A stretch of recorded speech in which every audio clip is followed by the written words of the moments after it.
Welcome to HCCTV's Critics' Choice.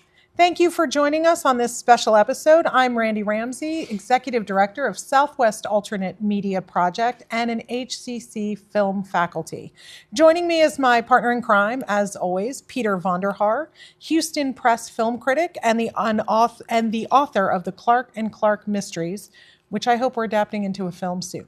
Welcome, Peter. Thank you. I hope so, too. I could use the money. Well, let's get on that Okay. after the show. We are so excited because this month we're here at the historic DeLuxe Theater in Houston's historic 5th Ward, and we are celebrating Black History Month. It has a long history as a cultural hub, a Black cultural hub, but most important for us is the Center for Black Cinema. In fact, Cabin in the Sky, the groundbreaking 1940 film that was directed by Vincent Minnelli, but had an all-black cast, had its regional premiere here at the DeLuxe Theater. Did Lena Horne come to that? I don't know that Lena Horne came to it, but That anything that has Lena Horne in it, I'm here for. As am I. So if you have not seen Cabin in the Sky, it's available online. I urge you to watch it. It's brilliant. We showed it as part of the Houston Cinema Arts Festival this past November, and we actually hosted local students from the 5th Ward here to see it and hear from film historian Ralph Nickerson. And they loved it. 14, 15, 16-year-olds, and they loved it. It was a really good show. What's not to love? You've got a Busby Berkeley musical number. You got Duke Ellington. You got Dizzy Gillespie. I mean, it's definitely something to watch. And it's where Michael Jackson got the moonwalk from. So that one I didn't know. Yeah, it's one of the dancers did the moonwalk in another show, and it's back to that. So it all came out of Cabin in the Sky. So one of the biggest cultural movements of the 80s, you can trace right back to 1943. There's nothing original, I guess. Nope, nothing original. Except Sinners. Sinners is incredibly original. It is. It is very original. We're also here to talk about the award season, which is upon us. We've already gotten through the Golden Globes. We've gotten through the Directors Guild. There will be more up until the official Oscars date of, let me look, March 15th. But I think when we talk about Sinners, you can't talk about it without mentioning that it, after many, many decades, it finally broke the record for nominations of any one movie, getting 16. There have been 3 tied for 14. All About Eve, Titanic, and one I can't remember. But Sinners... What is the other one? I can't remember. It's one of those ones that's boring that nobody really watched, except you wanted to seem smart. Exactly. That's why I didn't remember it, because I didn't want to look like a poser. But with Sinners, I mean, we can talk about how... how viable we think that is as a Best Picture nominee, but that is a topic we will get to. Well, let's talk about it now. Okay. So I think if there is any justice, it should get the Best Picture award. Sinners. Yeah, because, one battle after another, lots of people are like, that's the one. I don't know. I'm wondering how much the current climate, not going into too much detail, might favor, though. We've seen this happen before in the Oscars. Yeah. We've seen them kind of react to the sort of the political realities. But you can say that about either one of these movies, really. I mean, One Battle is much less of an allegory and more of a, kind of a in-your-face, this is what's happening right now. Sinners kind of speaks to the, talking about the theme of Black History Month, kind of speaks to that entire experience and goes back into, the Jim Crow era, back into... the legacy of slavery in the South. I mean, I'm with you. I kind of would like to see it, take everything. I mean, all 16 would be cool. Best Picture would be good as well.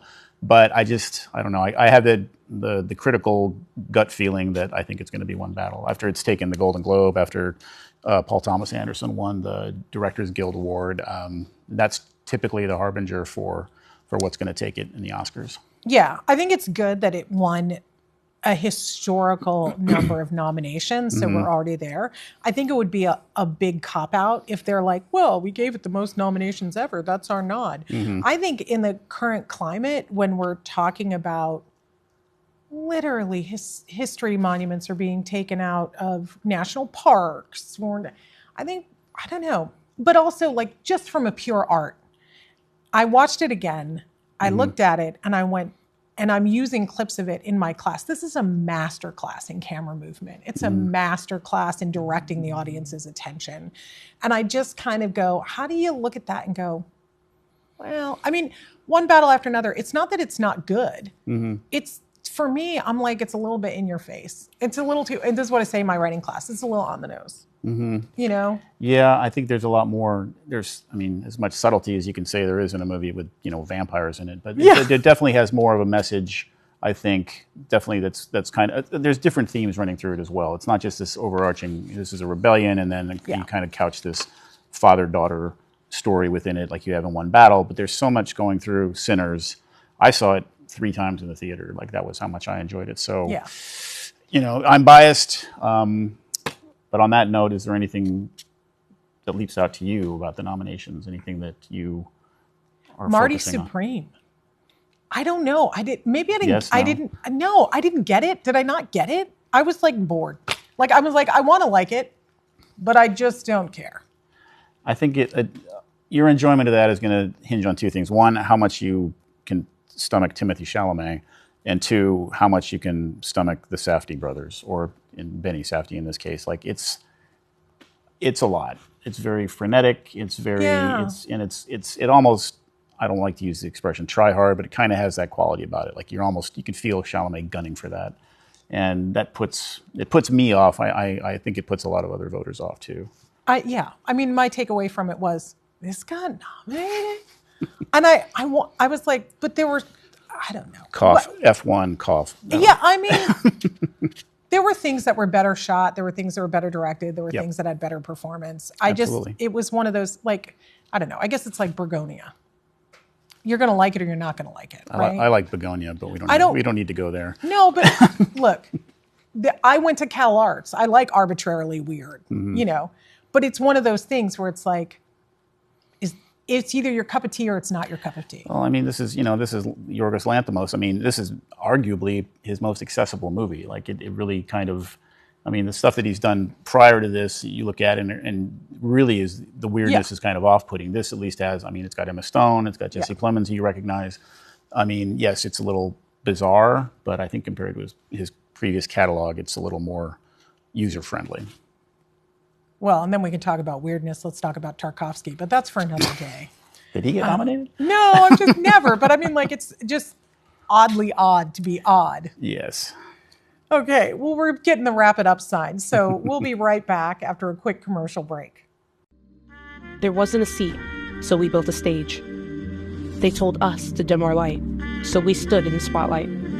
Since 1978, we've been the home for our stars, our community, our culture, preserving our stories and history, setting the stage for our future for the next generation of dreamers, doers, and disruptors. We're moved to bring us closer through every moment.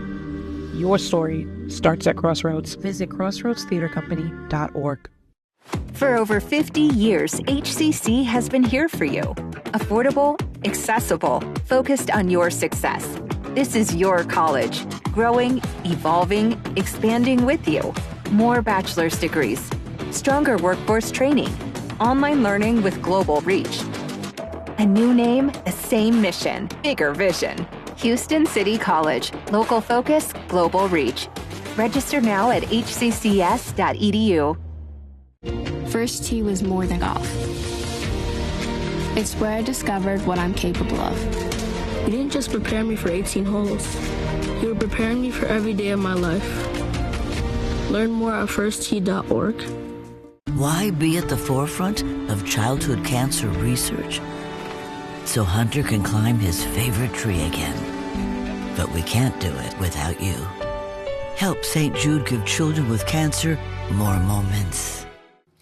Hi, welcome back to Critics' Choice. Randee and I want to talk about our picks and our predictions for the Oscars, but we also want to talk about possibly a more important category, and that is the snubs. Who do you feel got the shaft in this year's nominations, if anyone? Lord. I don't know. Like, there wasn't anything that I thought, oh, that was a great performance that they just got screwed.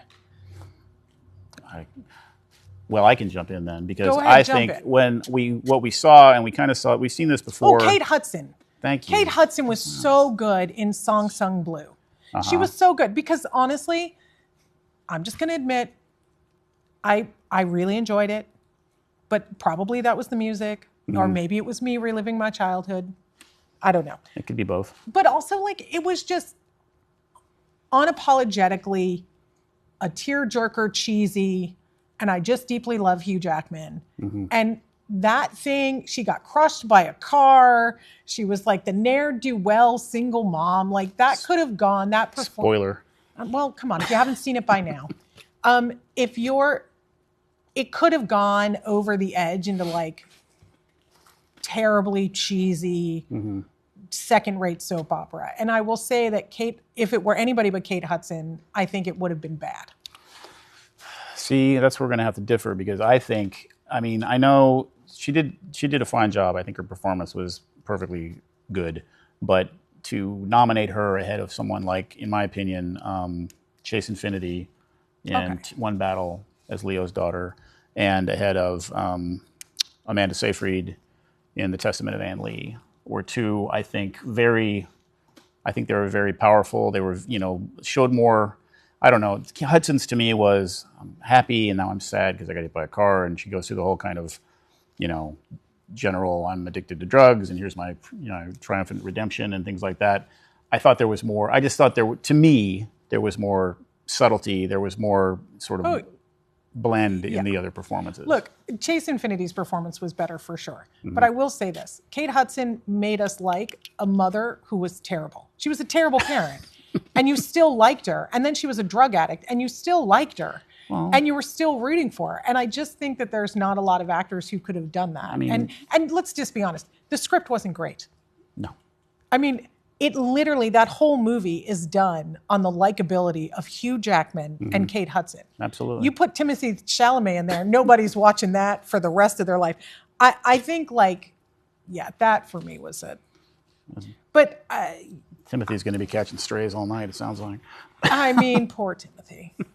But you know what? He's going to be dressed great. Oh, yeah. He's going to be very fashion. It's going to be a moment. And he's going to have his partner on his arm who will also be very fashion. So, that's what I'm watching for this year is the clothes. Well, really. that's the important thing about movies is definitely how people dress when they come to these award shows. Come to the award shows, yeah. I mean, maybe we can have somebody will be righteously indignant about something that doesn't matter at all, I'm sure. Not in America. Oh, so, moving on, we had talked on the previous show, I think, about sort of the atmosphere for horror. So how it's kind of, we've seen maybe a bit of a resurgence in that. And I'm wondering if, given that we talked about Sinners and the 16 nominations it's gotten, but also things like Amy Madigan's nomination for supporting actress in Weapons, which didn't really get a lot of other love, but I think that's going to kind of highlight for a lot of people, that movie that may have slipped under the radar. And then and I wonder if it's Amy Madigan, and she should have been nominated 27 times before. Yeah, like a lifetime achievement kind of thing. I mean, I really do think it's a gimme, because they're this woman doesn't have one yet? Oh, shoot. Yeah, and you're splitting, with One Battle, you've got Teyana Taylor and I can never get the Regina's right. But yeah, it does kind of feel that way too. She's had a very long and storied career, and this is but unlike, I think for her, unlike something like Sean Connery in Untouchables or Paul Newman in Color of Money, which a good performance, but we're talking about she was really good in Weapons. This wasn't just a gimme, she finally, we need to shove her one. She actually got it on its merits, but I think you're right. I think the career, it's going to give her a boost. I think in another year, it wouldn't get the mention, but I feel like there's cover for Sinners because it's so good, and they're well, it's not the kind of movie we'd normally nominate, but and it's Amy Madigan, and we should give her one. I think she was very good. I think it's I agree. Yes, in addition to hokey, dumb movies, I really like art too. But Yeah. What did you think of Frankenstein? Did you see it? Speaking of I did see it. And, did we need another Frankenstein? It was a really good rendition of Frankenstein. It was well done. Sure. But was it a brand new take on Frankenstein? Was it a different look at it in a way that we've never seen? I mean, the monster was pretty hot, so that's kind of a new take. I mean, but some monsters are hot. Well, that's sort of the problem. That is the truth. Isn't that guy, the I-5 killer guy? His thing was he was so attractive that people didn't think he was going to kill them. Oh, you're thinking of Ted Bundy. Ted Bundy, thank you. I don't know. I didn't think he was hot, but at the time, apparently. the The I-5 70s had odd taste. The I-5 guy was ugly. But I think to your, it's one of those where like, oh, another Frankenstein. Oh, another Cinderella. Oh, another, they keep kind of rehashing. Let's do Sherlock Holmes again. It's kind of, I call it adventures in the public domain. Like, we don't have to pay anybody the rights for this, so let's just make another movie. Yeah. So I thought, I love Del Toro. Yeah. I don't think this is top tier for him, but it's me. Like I said, I'm going to be always happy to see a horror movie get some recognition. Yeah, I mean, from the look, Academy.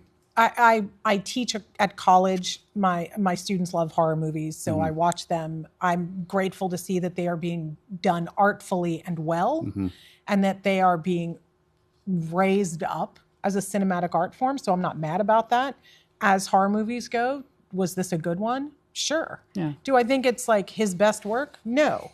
I'm not mad that Wicked didn't get anything. I'm not, there was no, I'm not mad. But is there, who do you think is going to win?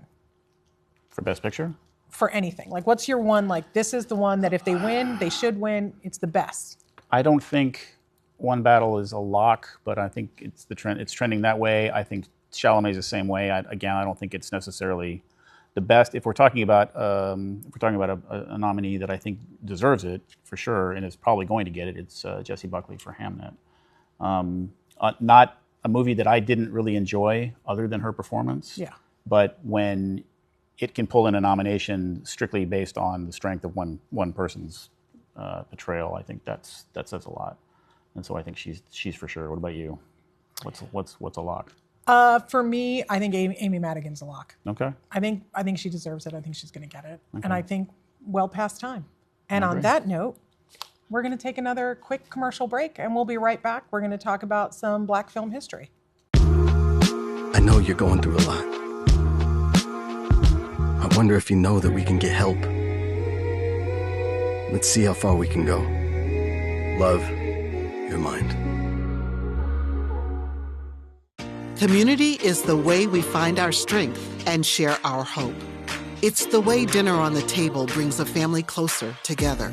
It's the way we make sure his first chapter book is the first step on his path to greatness. It's the way we rally in hard times and rise back up stronger than ever. United is the way we come together so everyone can thrive. Join us at unitedway.org. HCC has been here for you. Affordable, accessible, focused on success. More degrees, stronger training, global online learning. A new name, the same mission. A bigger vision. Houston City College. Register now at hccs.edu. There have always been a few, ready to fight and win for our nation. For 250 years, Marines have proudly served this country, each other, and all that is still to come for America. When faced with complex challenges, there are people who come together to solve problems and transform lives. We are Rotary. We're committed to causes that improve lives everywhere. Find your cause and take action with us. Welcome back to Critics' Choice. As we said at the top of the show, we want to recognize Black History Month with a discussion about the history of the genre in films and the role that this theater played in it. Peter, we mentioned that the groundbreaking Cabin in the Sky, which was directed by Vincent Minnelli and featured the first Hollywood film that had an all-black cast, had its regional premiere here at the historic DeLuxe Theater. Yep.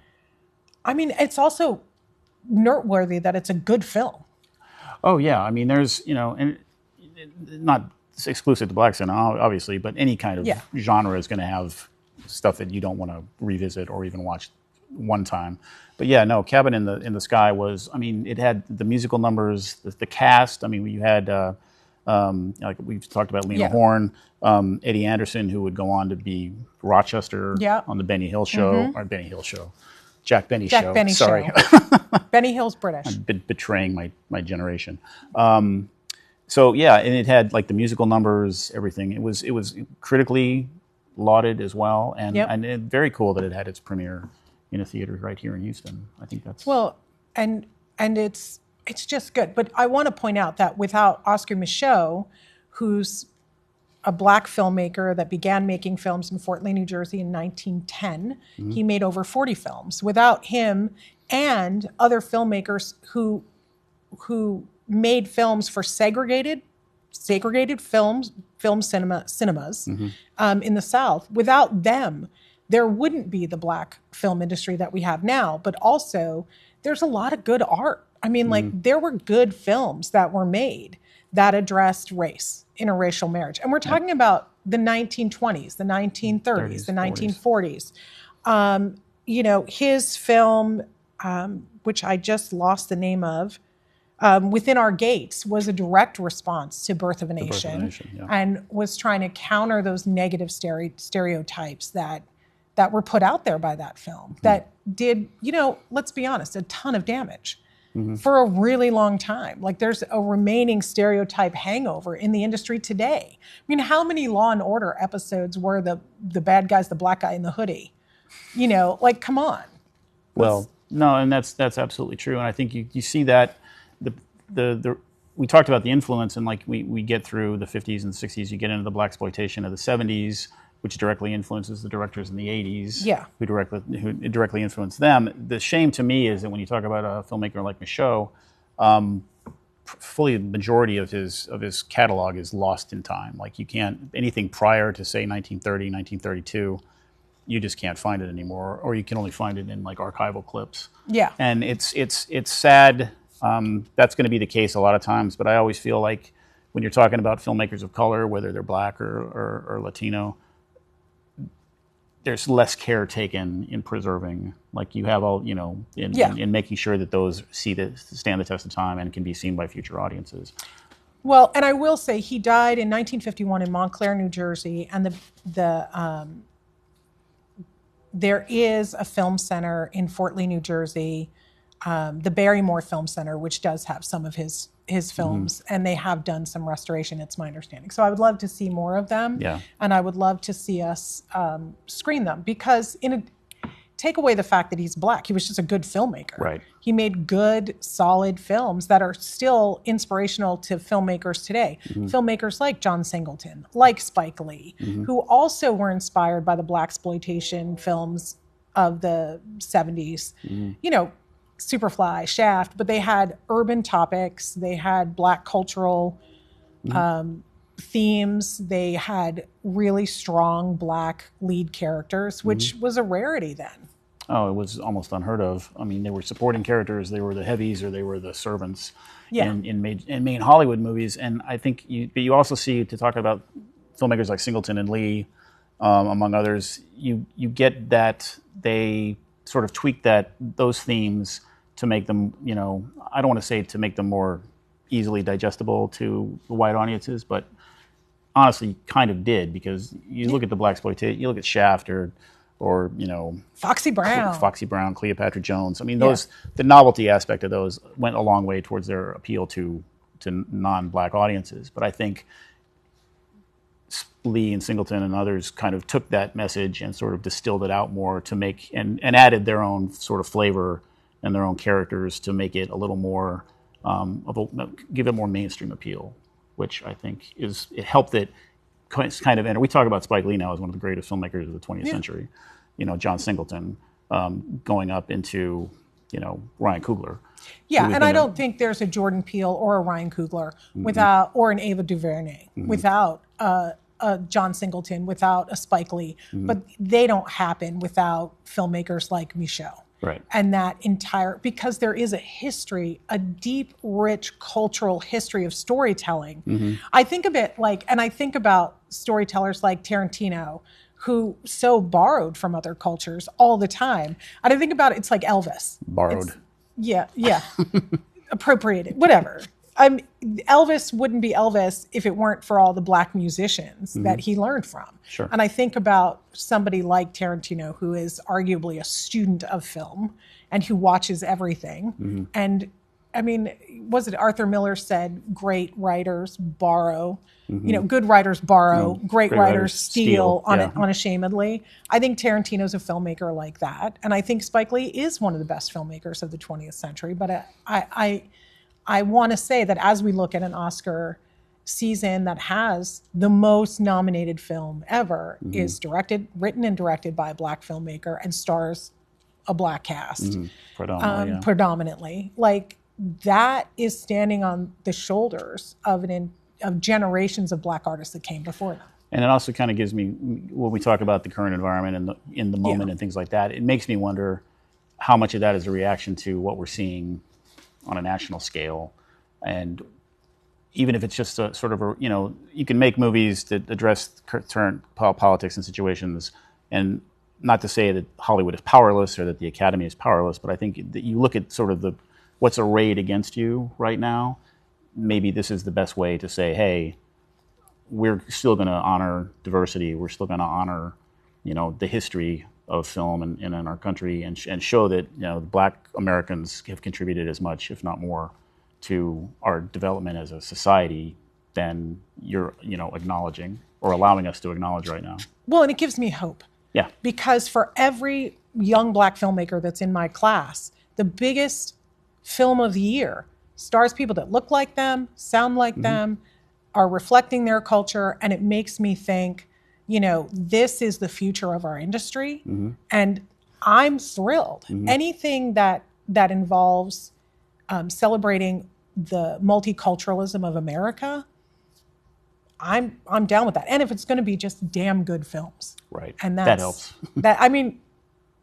Ryan, he's just a good filmmaker, and he's young, so we got 50 more years of films coming out of him. Yeah, and apparently he's probably over his Marvel phase, so maybe we'll start getting more movies like Sinners out of him. Let's hope. Well, as we wrap up this episode of Critics' Choice, we want to thank the DeLuxe Theater again for allowing us to use your beautiful venue for our show. Theater within reach. The DeLuxe is meeting its mission as a cultural center in the 5th Ward, and we can't be more excited to be part of it. And we'll catch you back at the movies next time. Sounds good.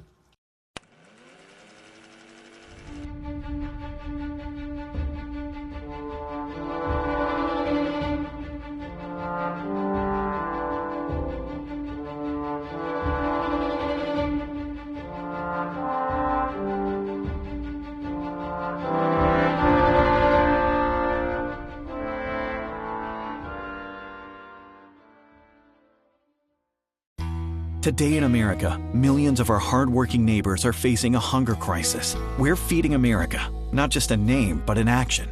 Working with over 200 local food banks to provide food to our neighbors. Learn more at feedingamerica.org. It's the last tea party for Crystal with Miss Marshmallow. Oh, wow. And Sarah's first day of management training at Goodwill. When you donate to Goodwill, you help provide skills training and career placement. And the things you love start a new life too. Habitat for Humanity has helped tens of millions of people around the world build their lives on their own terms. But we have so much more to do. Because 1 in 3 people on Earth still don't have a safe, affordable home. We believe everyone deserves a place to call home. Will it be easy? No. But we're not afraid of getting our hands dirty and doing the hard work. But we can't do it alone. We need you. Because all of this starts with home. And home starts with you. I was a quarterback at Hardaway High School. College first round draft pick. During the football season, I would stop eating. But I didn't know I was depressed. We didn't have any education behind what mental health was. I started to learn it starts here first.